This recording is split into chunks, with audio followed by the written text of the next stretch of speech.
এই যে কান্দি কান্দি পিয়াজ কাটি আজি কি বনাম জানেনে? এই ৰ'ব অলপ আগতে খাই লওঁ নে কি কয়? Okay guys, welcome to this video of গাহৰি মাংস। বলক এতিয়া আমি সময় নষ্ট নকৰি আৰম্ভ কৰোঁ। এতিয়া গাহৰি ভাল পোৱাসকলে ভিডিঅ'টো চাব আৰু বেয়া পোৱাসকলে স্কিপ কৰি যাব। মানে যিটো বস্তু হজম নহয় সেইটোনো কিয় চাই সময় নষ্ট কৰে ন? এতিয়া ষ্টেণ্ডাৰ্ড বুজাবলৈ গ'লে কৈ পৰ্ক, ইনে কয় আমি গাহৰি। মোৰ হাতেৰে বইল মাংস জুতি ল'লে কেতিয়াও নাযায় পাহৰি।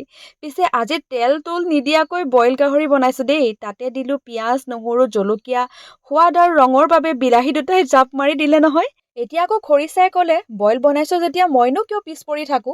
শাৰী মিলাবগৈ বাঁহগাজো পৰিলগৈ কেৰাহীত। এতিয়া গাহৰি খাই ভাল পাই বুলি বইল কৰিবলৈ কিন্তু নাপাহৰিব, তেতিয়াহে আকৌ ভিতৰত সোমোৱা জাৰ্মছখিনি ওলাই যাব।